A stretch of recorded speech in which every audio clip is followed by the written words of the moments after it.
సంవత్సరాల తరబడి ఎన్ని మందులు వాడినా మీ మోకాల నొప్పులు తగ్గట్లేదా? ప్రాణ పెయిన్ క్లినిక్ లో అత్యాధునిక చికిత్స. నమస్తే రమగారు. నమస్తే జై. రమగారు, మనం నావెల్స్ తీసుకుంటున్నాము, అందులో నీతి వృత్తం మొత్తం చెప్పుకుంటున్నాం. మరి ఈ రోజు ఏం చెప్తున్నారు మాకు? ఈ సూర్యుడు అని ఒక ఆవిడ కథ. ఇది లేడీనా? లేడీ. సూరమ్మ, సూర్యుడు అని పిలిచేవాళ్ళు చిన్నప్పుడు. సూర్యం అయి ఉంటుంది. ఆదివారం నాడు పుట్టిందని సూర్యకుమారో ఏదో పెట్టుంటారు. ఆ పేర్లని పిల్లల ఊళ్ళలో అలాగే పెద్ద సూర్యుడు. చివరికి సూరమ్మగా మారింది ఆవిడ. ఈ సూర్యుడికి మునిమనవరాలు అమెరికా బయలుదేరుతుంది.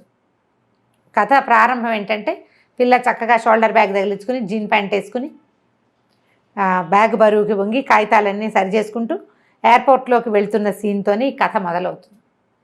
తల్లి తండ్రి బయట నుంచి ఉంటారు. పిల్ల లోపలికి వెళ్ళింది, మళ్ళీ బయటకు వస్తే ఇమిగ్రేషన్ అవి అయిపోయాక ఏదో వ్యవహారాలు ఉంటాయి కదా, లోపలికి వెళ్ళిపోవాలి 3 గంటల ముందు. ఓసారి వచ్చి మళ్ళీ బయట అమ్మ వాళ్ళ దగ్గర కాసేపు కొంతమంది కూర్చుంటారు, కొంతమందికి అవకాశం, సార్లు అవకాశం ఉండదు. ఆ పిల్ల కోసం వెయిట్ చేస్తూ తల్లి తండ్రి బయట ఉంటారు. ఇంకా అది బయటికి రాదు, మనం వెళ్ళిపోదాం పద్మ అంటాడు అతను. వద్దు, ఫ్లైట్ వెళ్ళేదాకా నేను ఇక్కడే కూర్చుంటా, అది రాపోయినా సరే ఫ్లైట్ వెళ్ళింది అనుకున్నాక వెళ్దామంటూ. ఆవిడ ఒక 100 ఏళ్ళు ముందుకెళ్తుందన్నమాట. కథని ఆలోచించుకుంటూ ఉంటుంది. ప్రపంచం ఎన్ని రంగులు మార్చుకుంటుంది ఎలా అని. ఈ కథ ప్రారంభం ఇది. ఇక్కడి నుంచి సూర్యుడు కథలోకి వెళ్తాం మనం. సూర్యం ఒక బ్రాహ్మణ కుటుంబంలో 8 మంది సంతానంలో కడసారపుది, ఆఖరి పిల్ల. చాలా బొద్దుగా ముద్దుగా గుమ్మడి పండల్లే ఉండేది చిన్నప్పుడు. 5-6 ఏళ్ళు వచ్చేదాకా అక్కలు అన్నయ్యలు మోస్తూ ఉండేవాళ్ళు పిల్లని. చాలా ముద్దుగా ఉండేది. అయితే 5 ఏళ్ళు పిల్లకి, 5-6 ఏళ్ళు వచ్చాక సడన్గా తండ్రి పాము కరిచి చనిపోయాడు. తండ్రిని తీసుకొచ్చారు, డెడ్ బాడీని. పిల్లకి తెలియని అమాయకపు పిల్ల. ఎవరో ఒకళ్ళు పళ్ళు తోమటం, ఎవరో ఒకళ్ళు అన్నం పెట్టడం, జడేయటం, ఎవరో ఒకళ్ళు వదినలో అక్కయ్యలో అమ్మో ఎవరో చుట్టుపక్కల వాళ్ళు కూడా ముద్దు చేసేవాళ్ళు. ఈ తండ్రి పోయిన తర్వాత ఇది ముట్టుకోకూడదు, అవి ముట్టుకోకూడదు, బ్రాహ్మణ ఇళ్లల్లో మళ్ళు ఆచారాలు కదా. ఇదేంటంటే, ఇప్పుడు ఈ కథ నేను చెప్తున్నాను, అది నేను ఓన్ చేసుకుంటున్నానని భావించద్దు. ఆ పుస్తకం చదివితే అందులోకి వెళ్తారు మీరు, ఎవ్వరు చదివినా సరే. అక్కడ ఇలా ఉండేవి ఆ పద్ధతులు, అవే. ఇంకా కొన్ని చోట్ల ఇప్పటికీ ఉన్నాయి, అవే పంథాలు ఇప్పటికీ ఉన్నాయి, అంత తీవ్రంగా లేవు. పాతకాలంలో కొంత అవేర్నెస్ లేకపోవటం, చదువు లేకపోవటం, ఆడవాళ్ళకి మాట్లాడే అవకాశాలు లేకపోవటం, వాటన్నిటి వల్ల ఎంత దుర్భరమైన జీవితాలు గడిపేవాళ్ళు కనపడుతుంది అందులో మనకి. మనం కూడా కొంతమంది రిలేట్ అవుతాం. మన అమ్మమ్మల నాటి జీవిత కథ ఇదే ఉండేది అని మనకు తెలుస్తుంది. లేటెస్ట్ పిల్లలకి తెలియదు. మనం ఏం పొందేమో ఇవాళ మనకు అర్థమవుతుంది. ఏవేవో కావాలనుకుంటున్నాం ఇప్పుడు. అసలు మనకు వెనక వాళ్ళకి ఇందులో ఏ ఒకటి లేదు. శ్వాస పీల్చుకునే అవకాశం కూడా లేనంత దౌర్భాగ్యపు జీవితాల్లో ఉండేవాళ్ళు ఆడవాళ్ళు. అది మనకు అర్థమవుతుంది అన్నమాట. మనం ఎంత ముందుకు వచ్చేసామా అనిపిస్తుంది. వంటిళ్లల్లో కాదు, పెరళ్లల్లో ఉండే జీవితాలు అది కనబడుతుంది అన్నమాట. అయితే ఈ తండ్రి చనిపోయింది. ఆ 10వ రోజున తల్లికి జుట్టు తీయించేస్తారు. ఆ తల్లిని చూసి పిల్ల ఏడుస్తుంది. ఆ తల్లి దగ్గరికి వెళ్ళదు. ఆవిడ చక్కగా పెద్ద ముడి, చుట్టూతా పువ్వులు, ముక్కుకి బేసరి, అడ్డబాస, మెళ్ళలో కంటే జిగిని నాను అన్నీ వేసుకుని, పట్టు గాజులు, చేతి నిండా గాజులు, మట్టెలు, పాంజేబులతో ఉండే తల్లి. తెల్లటి గుండు లోపల ఉండాలి, వెనకాల ఎవరికీ కనపడకూడదు. పిల్ల తల్లి దగ్గరికి వెళ్ళటానికే బెదురుతుంది. 5-6 ఏళ్ల వయసు వచ్చేసరికల్లా అప్పటిదాకా అందరూ ఎత్తుకుని ముద్దు చేసి సౌభాగ్యంగా చూసిన పిల్లకి ఒక్కసారి జీవితంలో ఉండే దౌర్భాగ్యపు స్థితి ఏమిటో తెలిసిపోతుంది. మడి, సంటు, సొంటు, వదిన్లు, అన్నయ్య, అమ్మ తమంతా మైలవాళ్ళు. అక్కయ్యలు, మావయ్యలు, అత్తయ్యలు అంతా మడివాళ్ళు. వాళ్ళు వేరు, వీళ్ళు వేరు. విడిగా తినాలి, ఏమీ ముట్టుకోకూడదు, ఏమీ చేయకూడదు. అప్పటిదాకా అమ్మాయి జీవితంలో లేవు, అప్పుడే తెలుసుకుంది. తండ్రి పోయిన ఏడాది లోపలనే పెళ్లి చేద్దామంటాడు. చిన్నన్నయ్య చాలా కరుకైనవాడు. 3 అన్నయ్యలు, 4 అక్కయ్యలు. 2వ అన్నయ్య కొంచెం కరుకైనవాడు. పెద్దన్నయ్యకి పెళ్ళయింది, ఆయన వేరే ఉంటాడు. 2వ అన్నయ్య వీళ్ళతో పాటు. 3వ అన్నయ్యకి బుల్లన్నయ్య కూడా పెళ్ళవుతుంది, ఆయనకి పిల్లలు లేరు. 2వ అన్నయ్య ఏంటంటే కరణి, వాళ్ళ నాన్నలాగానే బ్రాహ్మణ్య స్మార్థం ఇది చేసేవాడు, పౌరోహిత్యం చేసేవాడు. పిల్ల పెళ్లి చేసేద్దామంటారు. మేనమామలు వాళ్ళు అంతా ఏమో ఇప్పుడు వద్దు, ఏడాది లోపల ఎందుకు, కన్యాదానానికి ముందు మీ నాన్న 3 కన్యాదానాలు చేశాడు కదా, వద్దంటారు. ఇంకో 2 ఏళ్ళు గడుస్తాయి ఇట్లాగే. తల్లికి ఏమీ మాట్లాడలేవు. అంతకుముందు ఆవిడ జుట్టున్న చంద్రవంకలు అవి అలంకరించుకున్న బుర్ర ఉంచుకుని భర్త ఏది చెప్తే అది వినేది. ఇప్పుడు కొడుకుల చేతిలోకి వచ్చేసింది ఆవిడ. వాళ్ళు ఏం చెప్తే అది వినాలి. 8వ ఏట సూర్యుడికి పెళ్లి చేశారు. చక్కగా నోములు వ్రతాలు అవి ఇవి చేయించారు. సరదాగా అత్తగారింటికి వెళ్ళి వచ్చేది. సన్నగా పొడుగ్గా ఉన్న పిల్లవాడు 14-15 ఏళ్ల పిల్లాడు, చదువుకుంటున్న పిల్లాడు, ఒక్కడే కొడుకు. ఆ సంబంధం కుదిర్చారు. భర్త అబ్బాయితో ఫ్రెండ్షిప్ తెలిసింది పిల్లకి. కాస్త పెళ్ళి అవి అప్పటిదాకా ఏదో అచ్చంగా ఇలా ఆడుకుంటూ ఉండేది. మెల్లిగా కాస్త వ్రతాలని పిల్లలతో పెళ్ళవగానే నోములు పట్టించడాలు అవి ఉండేవి. కొన్నిసార్లు అత్తగారింటికి వెళ్ళటం, కొన్నిసార్లు వీళ్ళింటికి రావడం, అబ్బాయి పండక్కి రావటం అన్నీ ఉండేవి. సంవత్సరం తిరిగింది. 9 ఏళ్ళు నిండబోతుండగా ఒకరోజు కబురు వచ్చింది. అప్పుడు ఊరంతా మసూచిపోసింది. మసూచిపోసి ఈ సూర్యుడి మొగుడు చచ్చిపోయాడని కబురు వచ్చింది. 9 ఏళ్ల పిల్ల. ఇక ఏముంది, వైధవ్యం. తీసుకెళ్ళారు, కాలువకి తీసుకెళ్ళటం. 10వ రోజున తీసుకెళ్ళి సూత్రాలు గీత్రాలు అన్నీ తీసేస్తారు. తెల్లగుడ్డ రంగుల పరికిణీళ్ళు కట్టుకోకూడదు, చీర కట్టడం నేర్చుకోవాలి, పరికిణీళ్ళు కట్టుకోకూడదు, లంగాలు వేసుకోకూడదు, తెల్ల చీరే కట్టుకోవాలి. సడన్గా తన జీవితం ఎందుకు మారిపోయిందో అమ్మాయికి అర్థం కాదు. అసలు అంత ఊహ కూడా లేదు. తల్లిలాగా తను కూడా ఉండాల్సి వస్తుంది. ఇక పొద్దున్నే ఎవరికి కనపడకూడదు, ముగ్గేయకూడదు, అవి చేయకూడదు, ఎవరికి కనిపించకూడదు, వంట చేయకూడదు, అన్ని పనులు చేయాలి కానీ ఎవరికి కనపడకూడదు, దొడ్లోనే ఉండాలి, ఇంట్లోకి రాకూడదు. తెల్లవారు లేవగానే అన్నయ్యలకి వదినలకి కనపడకూడదు. ఇదివరకట్లాగా పెద్దవాళ్ళ 6 చదువుతా అవి చదువుతా ఇవి చదువుతా అచ్చంగా ఇలా ఆడుకుంటా కుదరదు. పని చేసుకోవాలి అంతే. ఇక జీవితం లేదు. కొంచెం 4-2 ఏళ్ళు గడిచేసరికల్లా మెచ్యూర్ అవుతుంది. సహజంగా జరిగేది కదా. ఈ ఉన్నవాటికి తోడు ఇది కూడా వచ్చిందా అని ఏడుపు. పెద్ద జడ పిల్లకి. వాళ్ళ చిన్న ఇది పెద్దది కూడా అయింది, దీనికి ఇంత జడ ఉంటే ఏ విధవ పని చేస్తుంది, మనకి కుటుంబం పరుగు పోతుంది, జుట్టు తీసేద్దామంటారు. 13 ఏళ్ల చిన్న పిల్లకి వైధవ్యము, గుండు. పూర్వకాలం ఒక 70-80 సంవత్సరాల క్రితం ఇదే మన రాష్ట్రాల్లో ఆడపిల్లల స్థితి. బ్రాహ్మణులు ముఖ్యంగా వాళ్ళు చాకిరికి తప్పిస్తే ఎందుకు పనికిరారు. కేవలం పనే చేయాలి. జుట్టుంటే మడివంటకు పనికిరారు. ఓహో, జుట్టు తీస్తేనే కుదురుతుంది. సకేశా అకేశా అని అడుగుతాడు కన్యాశుల్కం నాటకంలో గిరీశం గారు. జుట్టుందా లేదా అని. జుట్టుంటే ఎవరో పోకిరి మగపిల్లలు ఎవరైనా వీళ్ళని లైన్లో పెట్టేస్తారు. ఇంట్లో అందరికీ సంసారాలు ఉంటాయి, అందరికీ కడుపులు కాన్పులు పురుళ్ళు పుణ్యావచనాలు జరుగుతూ ఉంటాయి. వీళ్ళకి ఏమీ ఉండవు. ఎవరో ఒకళ్ళు వీళ్ళ అసక్తతని ఆసరా తీసుకుంటారు. ఆసరా తీసుకున్న వాడి దౌర్భాగ్యుడు బాగానే ఉంటాడు. దొరికిపోయిన పిల్లకి ప్రెగ్నెన్సీ వస్తుంది. బా, అది తప్పదుగా. ఎంత దుర్భర పరిస్థితి కదా రమ్మగారు. అది తప్పదు కదా. అసలు అది ఎలా ఉంటుందంటే మెలిపెడుతున్నట్టుగా ఉంటుంది. ఎంత నగ్న సత్యం ఇది. తెలిసి తెలియక ఇప్పటికీ ఎవరో ఒకళ్ళ చేతులకి దొరికిపోతున్న వాళ్ళు తామని కంట్రోల్ చేసుకోలేకో, తెలివి తక్కువతనంతోటో, ఎదిరించలేకో ఇప్పటికీ అలాగే ఉన్నారు. ఇది ప్రకృతి సహజమైన వ్యవహారం. దీని నుంచి తప్పించుకోలేరు కదా. కాంక్షలు కోరికల నుంచి తప్పించుకోలేరు. దానివల్ల వచ్చే పర్యవసానాన్ని తప్పించుకోలేరు. కరెక్ట్ అండి. ఆడవాళ్ళ దౌర్భాగ్యం అక్కడుంది. అక్కడ జాగ్రత్తగా ఉండలేకపోతే మగవాళ్ళకి దొరికిపోతారు. దౌష్ట్యానికి దొరికిపోయే వాళ్ళు ఉంటారు. ఇక జుట్టు తీయించాలంటారు. జుట్టు తీయించరు, కొంతకాలం ఆగుతుంది. ఇంతలో వాళ్ళ మామగారు కబురు చేస్తారు, పిల్లని పంపించండి, మరి మా దగ్గరే ఉంచుకుంటా, ఓ పిల్లాడిని దత్తు చేసుకుంటా. వాళ్ళకి ఒక్కడే పిల్లాడు కదా, చచ్చిపోయాడు. మరి రేపొద్దున కర్మాంతరాలు తమకి కర్మలు చేయాలంటే తమకు కుమారుడు వద్దు. అందుకని కోడల్ని మా దగ్గరే ఉంచుకుంటాము, కోడలే దత్తత చేసుకుంటుంది. ఈ పిల్ల చూస్తే 13 ఏళ్ల పిల్ల. ఇది పెంపకపు బాధ్యత దీనికి ఏమొస్తుందంటే, ఈ అమ్మాయికి కనుక పెంచుకోలేదనుకో, కోడలికి మనోవర్తి ఇవ్వాలి. వీళ్ళు దావా చేస్తారు, మా పిల్లకి మీ అబ్బాయి చచ్చిపోయాడు, వాడి పేరు మీద వైధవ్యం అనుభవిస్తున్న పిల్లకి మనోవర్తి. అప్పట్లో ఈ మనోవర్తివి బాగా నడిచేవి.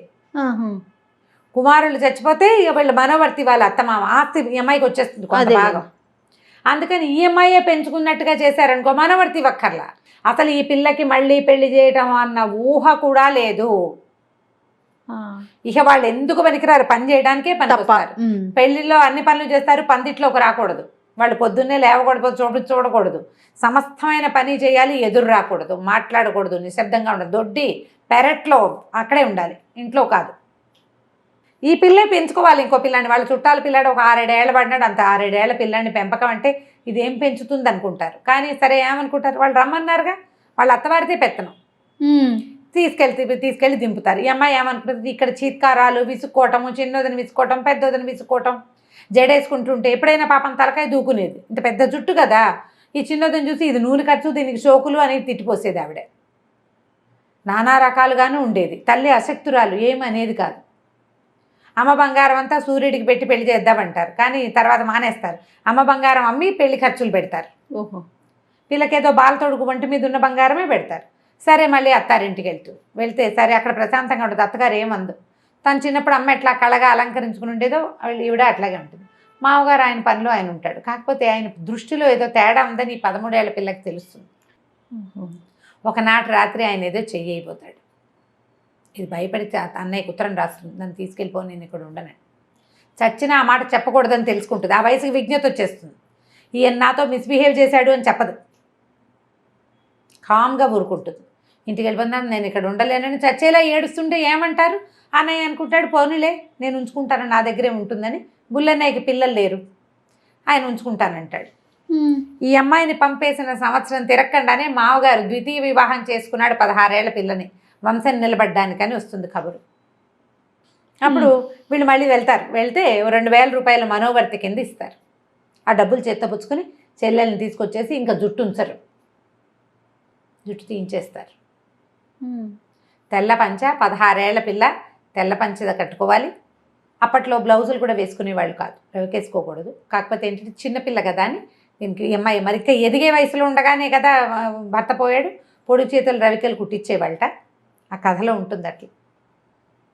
ఒకసారి కళ్ళు మూసుకుని అది ఊహిస్తే మామూలుగా కదా, వెన్నులోంచి పాము పరిగెడుతున్నట్టు ఉంటుంది, వెన్నుపూసలు. భయం, ఏమిటి ఎక్కడి నుంచి ఎక్కడికి వచ్చామారా మనం అనిపిస్తుంది. సంతోషించాలో ఏం చేయాలి ఏమిటి అసలు ఆ రోజులను ఊహిస్తేనే భయం వేస్తుంది. ఈవిడికి ఊహలు వచ్చేవి, కొంచెం చదువుకుంది. అన్నయ్య పెద్ద బాల శిక్ష అవి ఇవి చదివించాడు. ఆ పత్రికలు ఈ పత్రికలు చదివినప్పుడు వీరేశలింగం పంతులు గారు రాజమండ్రి వెళ్ళి నా జుట్టు తీస్తున్నప్పుడు వెళ్ళి పంతులు గారి దగ్గరికి వెళ్ళిపోతే పోయేది, హాయిగా పెళ్లి చేసుకుని సుఖంగా ఉండేదని. వీళ్ళందరి దగ్గర చాకరీ చేయాల్సి వచ్చేది. టెన్నిస్ బాల్ లాగా పెద్దక్కయ్య గారింట్లో ఫంక్షను, పెళ్ళి, పేరెంటం, పురుడు పని చేయాలి. చిన్నక్కయ్య ఇంట్లో అదేదో, పెద్దక్కయ్య ఇంట్లో ఇదే, అన్న ఇంట్లో ఇది, పిల్లలు పెద్దవాళ్ళు అయ్యారు, మెచ్యూర్ ఫంక్షన్స్, అన్నిటికీ పని పని పని పని పని తప్ప ఎక్కడ బహుమతి లేదు, మెప్పు లేదు, దేనికి ఒక గుర్తింపు లేదు. యంత్రాన్ని చూసినట్టు పనికి మాత్రమే గుర్తింపు. అయితే చిన్నక్కయ్య కూతురు పెళ్ళికి వెళ్తుంది. పెళ్ళిలో అంతా పనిచేశాక పెళ్ళికి వెళ్ళేటప్పుడు తెల్ల చీరలు అశుభమని మీ బావ కొనలేదే, నాదే పాత ఈసారి వచ్చినప్పుడు కొనిపెడతానని చీర కూడా కొనిపెట్టకుండా చాకరీ చేయించుకుని పంపిస్తుంది చిన్నక్కయ్య చెల్లెలు. మనుషులు వాళ్ళందరూ కూడా ఇప్పుడు మన చెల్లెలేని ఆపేక్షగా ఉండేవాళ్ళు కాదు మనుషులు. ఇప్పుడు లేరు అట్లా. ఇప్పుడు కూడా చాకరీ చేయడానికి ఒకళ్ళు ఉంటే వాళ్ళు ఒక చులకనగా ఉంటుంది. ఎవరైనా మన కింద పనిచేస్తుంటే మనకి చులకనే, కృతజ్ఞత ఉండదు. కృతజ్ఞతలు బయట వాళ్ళ మీద ప్రదర్శిస్తారు, ఇంట్లో వాళ్ళ మీద ఏం ప్రదర్శించరు. నువ్వు ఉన్నావు కాబట్టి నా పని గడిచింది అనరు. అయితే కొద్ది రోజుల తర్వాత మళ్ళీ కబురు ఏమొస్తుందంటే, ఈ చిన్నక్కయ్య కూతురు ఏ పిల్లకైతే పెళ్ళికి వెళ్ళిందో ఆ పిల్ల పురిటికి వచ్చిందని దానికి ఒంట్లో బాగుండలేదు, సాయం రమ్మంటుంది చిన్నక్కయ్య. ఆ పిల్లకి ఏదో పాపం చాలా అనారోగ్యం, ఇంత పొట్ట పీచులాగా కాళ్ళు చేతులు సన్నగా ఉండి కడుపుతో ఉంటుంది, కనడానికి సిద్ధంగా ఉంటుంది. ఆ పిల్ల డెలివరీలో పోతుంది, చచ్చిపోతుంది అమ్మాయి, అక్కయ్య కూతురు. ఈ పుట్టిన పిల్లని ఎవ్వరూ ఎత్తుకోరు, నా పిల్ల చావుకు వచ్చిందంటారు. ఈ చంటి పిల్లని ఏం చేస్తుంది, ఈ సూర్యుడే ఒళ్ళో వేసుకుని కూర్చుంటుంది. పంచదార నీళ్ళు పట్టమని చెప్తుంది మంత్రసాన్ని. 2-3 రోజులు నీళ్లు పోసి ఆ పిల్లని ఉంచుకుంటుంది ఒంట్లో. ఎవరైనా ఎత్తుకున్నా ఏడుస్తుంది ఆ పిల్ల, ఈవిడ ఎత్తుకుంటే ఊరుకుంటుంది. ఎక్కడైనా వాళ్ళమ్మ వాళ్ళు తీసుకెళ్ళమంటారు. పిల్ల అత్తవారు పిల్ల నాయనమ్మ వాళ్ళు, మేము మగ పిల్లాడైతే తీసుకునే వాళ్ళం, ఆడపిల్లని మేమేం చేసుకుంటామంటారు. వాడు ఇంకో పెళ్లి చేసుకోవాలి మా వాడంటే వీడి అడ్డమంటారు.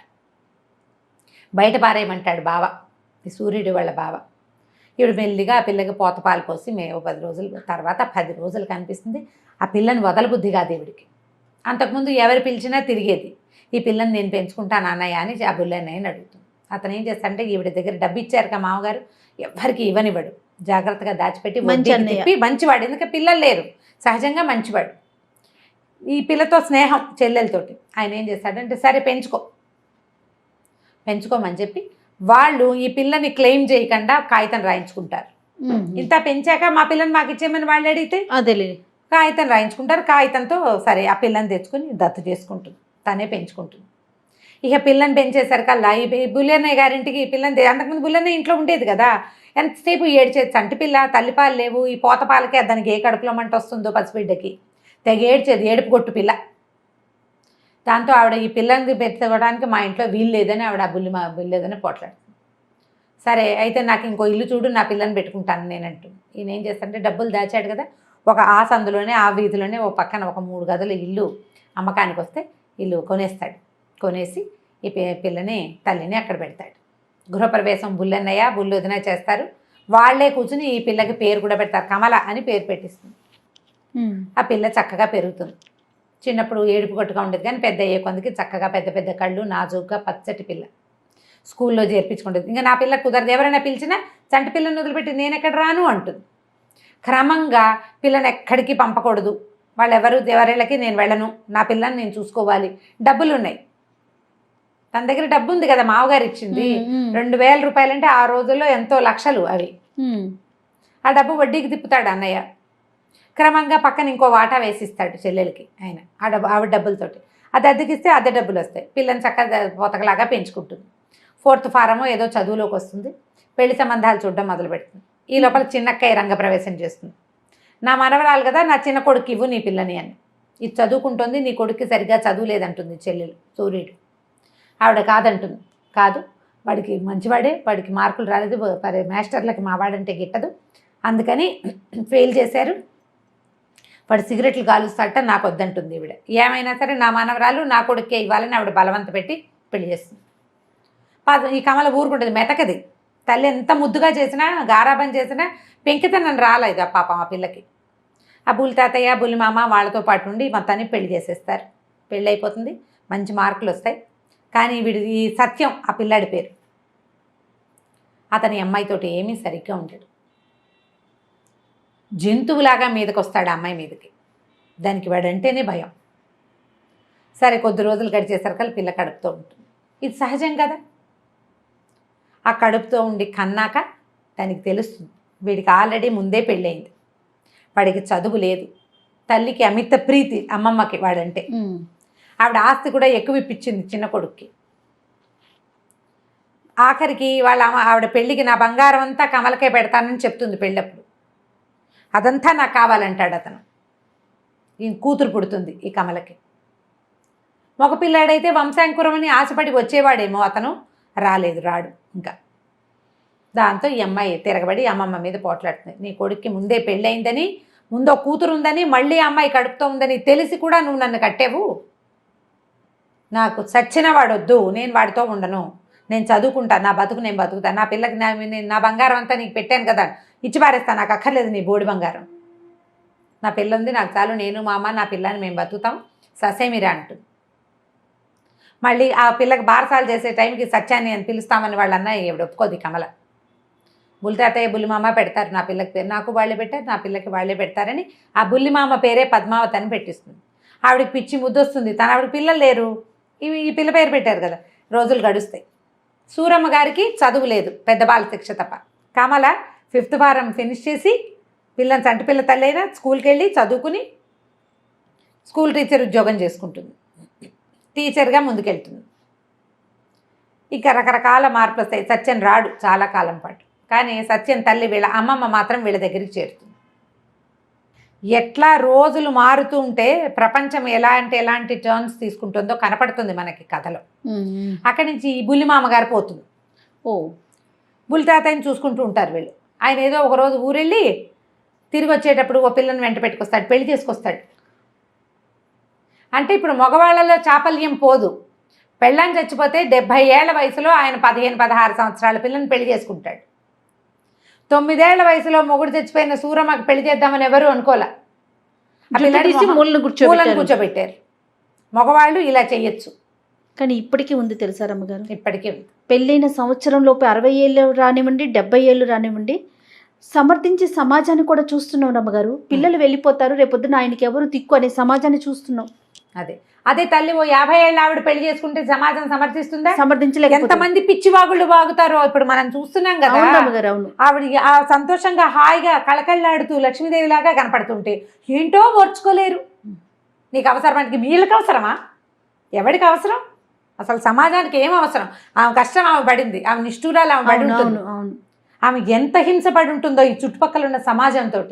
తనకు ఒక రక్షణ కావాలి, తన పిల్లలకు భవిష్యత్తు కావాలని ఒక ఆడది కోరుకోకూడదు, కూడదు కాదు, సమాజంలో సగం సమాజం ఆమెను సమర్థిస్తే మిగిలిన సగం సమాజం ఇంకా ఆ వెనకబడిన దౌర్భాగ్యపు బూజుపట్టిన మాష్టి భావాలతోటే ఉన్నారు. ఎప్పటికి పెరుగుతారో వీళ్ళు.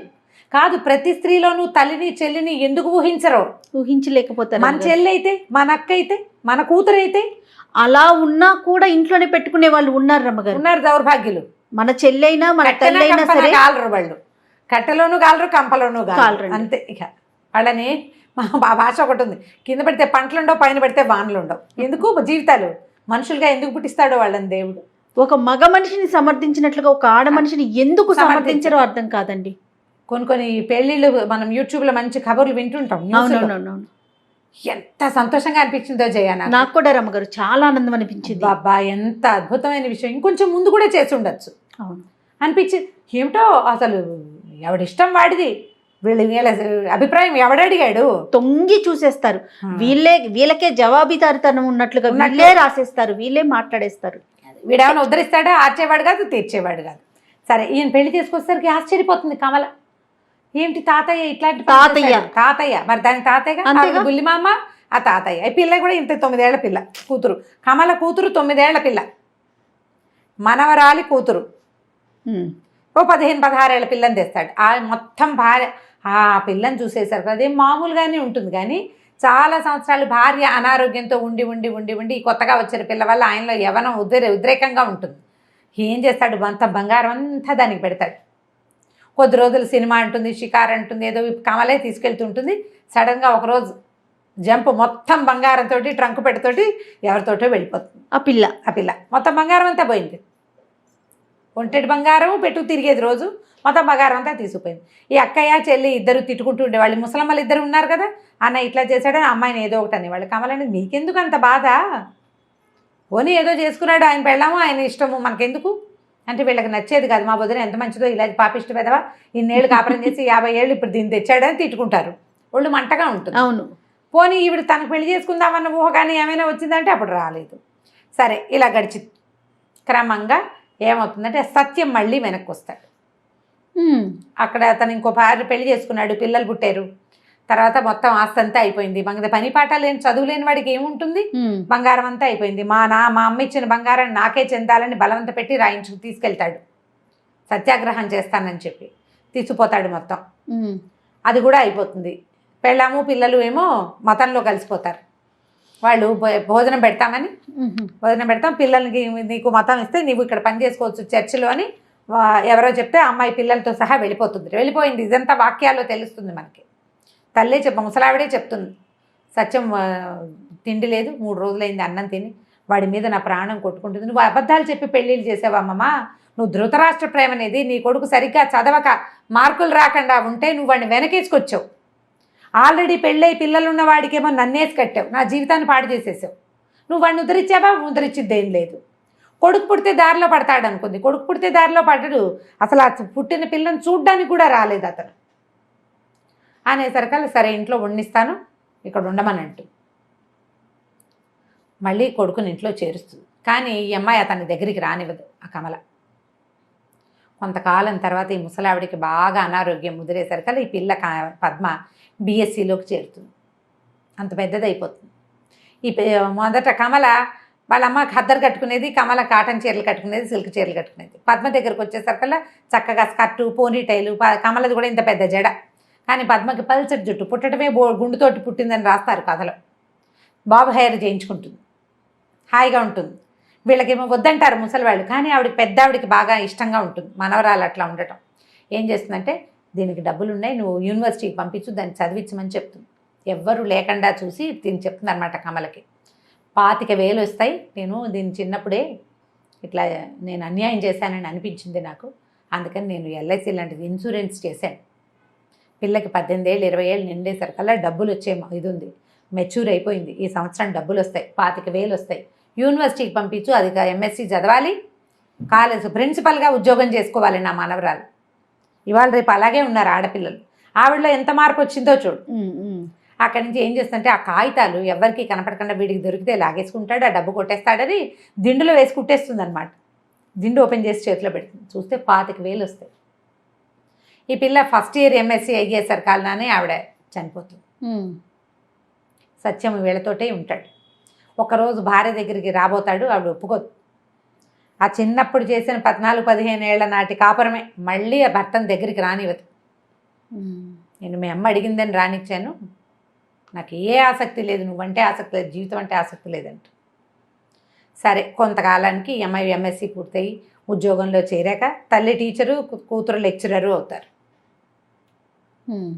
రామశేషన్ ఒక కుర్రాడితోటి పెళ్లి సంబంధం కుదుర్చుకుంటారు. అతను చాలా మంచి పిల్లవాడు. కట్నం తీసుకోవడం ఇష్టం లేదు, ఇవ్వడం ఇష్టం ఉండదు పద్మకి. మా చెల్లెల పెళ్ళికి మాకు డబ్బులు అవసరం, నేను ఈ డబ్బు ఇచ్చేస్తాను వెనక్కి తిరిగి, అప్పుగానే ఇది అనుకోండి అంటాడు. పెళ్ళైన 2-3 ఏళ్ళకి డబ్బు ఇచ్చేస్తాడు. 20,000 కట్నం తీసుకుని 20,000 ఇస్తాడు. అంటే మగవాళ్ళలో ఎలాంటి మార్పు వచ్చిందో చూపిస్తున్నారు. జనరేషన్ మారే కొద్దీ ఇప్పుడు అలాంటి వాళ్ళు ఉన్నారు కొంతమంది.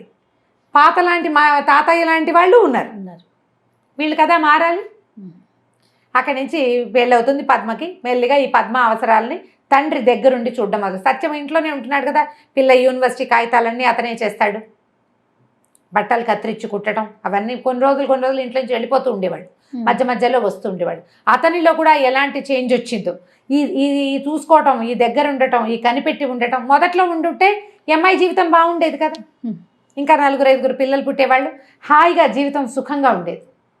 అతను మొదట్లో లేడు, మొదట్లో క్రూరంగా ఉన్నాడు. అతను క్రమంగా జీవితంలో వచ్చిన ఆటుపోట్లతోటి అతని ధోరణి మారింది. ఆటుపోట్లతోటి కూడా ధోరణి మార్చుకొని మగవాళ్ళు ఉన్నారు. అవునవును. మారిన మగవాడిని చూపిస్తారు మాలతి చంద్రుడు. అతను మారిపోతాడు, కూతురు దగ్గర ఉంటాడు, పిల్లల్ని చూసుకోవడానికి కూడా తను దగ్గర ఉంటాడు, వెళ్తాడు కూతురుతోటి. డైపర్లు మార్చడం దగ్గర నుంచి చేస్తాడు ఆయనే. కొంతకాలానికి ఆయన మరణిస్తాడు. కానీ సూర్యుడు మాత్రం అలాగే ఉంటుంది, ముసలావిడ. అక్కయ్య చచ్చిపోయినప్పుడు తెగ ఏడుస్తుంది, నాకు ఎవరున్నారు, అమ్మగారి సంతానం అందరూ పోయారు, వాళ్ళు పోతారు. మధ్యలో అన్ని మరణాలు వరుసగా చూపిస్తారు. ఆ అన్నయ్య పోయాడు, ఈ అన్నయ్య పోయాడు, ఆ వదిన పోయింది, అవి చూపిస్తూనే ఉంటారు కథ అంతా. నేనంతా చెప్పట్లా, బ్రీఫ్గా వెళ్ళినా ఎక్కువే వెళ్తుంది కథ. అక్కడి నుంచి ఏమవుతుంది, కమల కూడా క్రమంగా కొంతకాలం ఉండి ఉండి ఉండి ఆవిడ మరణిస్తుంది. ఆ సూర్యుడు ముసలావిడ మాత్రం ఉండిపోతుంది, 100 ఏళ్ళ వయసు. అబ్బా. ఈ పద్మ ఏం చేయాలో తెలియక ఆవిడ్ని తనతో పాటు వైజాగ్ తీసుకొచ్చి తన ఇంట్లో అట్టు పెట్టుకుంటుంది. పిల్లలిద్దరు, ఒక ఆడపిల్ల ఒక మగపిల్లాడు పుడతారు పద్మకి. తల్లి తండ్రి వెళ్ళిపోయారు. అమ్మమ్మకి పిన్ని ఈవిడే. తన తల్లిని పెంచుకుంది. ఇక ఇంట్లో అట్టు పెట్టుకుంటే ఈ ఇల్లు అద్దెకి ఇచ్చేస్తారు వాళ్ళు. ఒకనాడు ఇంట్లో నుంచి వెళ్ళిపోతుంది ముసలావిడ. వీళ్ళకి పిచ్చి టెన్షన్ పుట్టేస్తుంది, ఏం చేయాలో తెలియక. ఆవిడ ఆ ఇంటికి వెళ్ళిపోయి ఆ ఇంట్లో బయట కూర్చుని ఉంటుందన్నమాట. వాళ్ళు చుట్టుపక్కల వాళ్ళు కనుక్కొని ఇంత ముసలావిడ అంత అక్కడ దాకా వచ్చి వెళ్ళిపోయింది, ఆ ఇంటి మీద ఉంది భ్రమ ఆవిడకి. అప్పుడు మరణిస్తుంది ఆవిడ. ఈవిడ మరణించిన తర్వాత అప్పుడు ఈ సౌజన్య, ఈవిడ పద్మ కూతురు అమెరికా వెళ్తుంది. ఎక్కడ జీవితం అదే ఇంట్లో ఒక ఆవిడేమో ఇలాగా 9వ ఏటే వైధవ్యము, దుర్భరమైన జీవితము, తన డబ్బును కూడా తను స్వతంత్రంగా ఖర్చు పెట్టుకోలేని, తన పిల్లకి తనకి ఇష్టమైన చోట పెళ్లి చేయలేని, ఇలాంటి వాడికి నేను పిల్లని ఇవ్వను, నా పిల్ల నా ఇష్టం అని అనలేని దుస్థితి నుంచి అమెరికా వెళ్ళే ఆడపిల్ల వరకు జరిగిన ఈ ప్రయాణం మొత్తం ఎంత హృదయ విదారకంగా ఉంటుందో, ఎంత హృదయంగా ఉంటుందో. ఒకప్పుడు ఇలాంటి జీవితాలు ఉండేవి అని ఇప్పుడు సమాజంలో చాలామందికి తెలియదండి. మనకి ఇవాళ లభించిన స్వేచ్ఛ, స్వతంత్రము, ఈ రోజున మనం చూస్తున్నటువంటి సమాజము ఒకప్పుడు లేదు. ఈ దొరికిన దాంతో దుర్వినియోగం చేసుకోకుండా, జీవితాన్ని అంతే ముక్కలు చెక్కలు చేసేసేయకుండా జాగ్రత్తగా తీసుకెళ్ళాలంటే మనం ఇలాంటి విషయాలు కొన్ని వినాలి, తెలుసుకోవాలి. తప్పకుండా రమ్మగారు. ఈ కథలు ఒట్టి మామ్స్ కాదు, యంగ్స్టర్స్ కూడా వినాలి. 50-40 యువతకి చాలా అవసరం. 50-40లో ఉండే తల్లులు తమ యంగ్ పిల్లలకి, టీనేజ్ పిల్లలకి, కొంచెం వయసు వచ్చిన ఆడపిల్లలకి, కొత్తగా పెళ్లి మగపిల్లలకి తెలియజేయాలి. ఇలాంటి సమాజం ఉంది, మీరు ఈ పుస్తకం కొని చదవాలి తప్పకుండా అండి. శతాబ్ది సూర్యుడు మాలతీ చంద్రు గారి అత్యద్భుతమైన రచనలో ఒక అత్యద్భుతమైన రచన. అద్భుతం. చాలా బాగుంది రమ్మగారు, సూపర్. నమస్తే. నమస్తే జయ. సుమన్ టీవీలో మీ పర్సనల్ అండ్ బిజినెస్ ప్రమోషన్స్ కోసం కింది నెంబర్కి కాంటాక్ట్ చేయండి.